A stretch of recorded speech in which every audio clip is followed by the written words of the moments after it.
cette maison, elle a beaucoup de cachets. Elle a une âme, une présence. Et l'intérêt que j'y voyais était de mettre en exergue cette âme, ces volumes, la lumière, enfin tout ce qu'il pouvait y avoir et tout ce que j'y ai investi.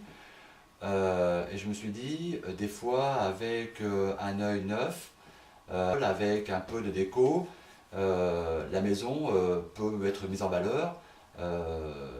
Bon, en même temps, c'est pas mon métier. J'ai une vue, j'ai une vue personnelle, pas forcément la vue que peuvent avoir les gens extérieurs quand ils viennent, et j'ai besoin d'un accompagnement à ce niveau-là. Je me suis dit, quitte à vendre ma maison, je veux la vendre dans les meilleures conditions pour moi, mais aussi en même temps, je ne veux pas que les visiteurs aient l'impression d'être floués. Je veux que le potentiel de la maison soit révélé, tout en respectant ce que j'y ai mis. Et le staging me paraissait être la meilleure solution. D'un point de vue humain, très très bien.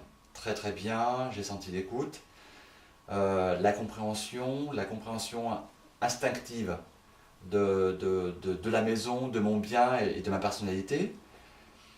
Après, j'ai apprécié l'accompagnement psychologique parce que, quoi qu'on dise, il y a plein de choses à faire, des petites choses, des choses à ranger, des choses à déplacer.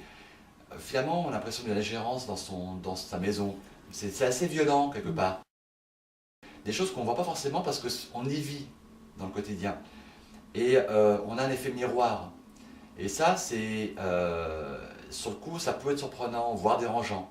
Mais en fait, NLK Home m'a expliqué le pourquoi, m'a accompagné, m'a donné du sens à ce qu'il fallait faire. Et du coup, on le fait avec plaisir, on est même acteur.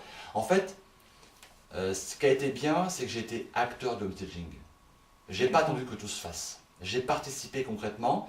Du coup, c'est cette redécoration, je suis un peu aussi à la source aussi, quelque part. Et ça, je me dis, ma maison, je vais la vendre grâce à des conseils. Et puis, quelque part, j'ai fait ce qu'il fallait aussi pour qu'elle soit vendue. Donc c'est ça que j'ai apprécié, c'est au-delà du technique, des meubles qui ont été apportés, des choses qui ont été faites, ça a été toute la prise en compte du caractère de ma maison. Je ne voulais pas faire visiter ma maison alors que j'y habitais. C'est chez moi, on n'est pas à la télé, j'y habite, c'est mon intimité, une maison c'est une intimité. Je ne voulais pas que les gens viennent visiter là où j'habite au quotidien et fouillent mes affaires et voilà. Et je me suis dit, je vide. Mais en fait, le problème, c'est qu'en vidant de trop, on dépersonnalise complètement la maison. Il n'y a plus rien, c'est une coquille vide.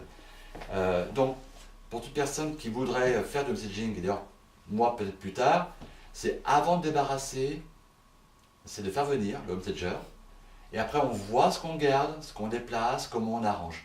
Mais il y en a qui ont des maisons pleines à faire visiter, moi c'est des maisons vides à faire visiter. Voilà, il faut trouver un juste milieu entre les deux, et là, il faut un œil technique, il faut un œil d'expert.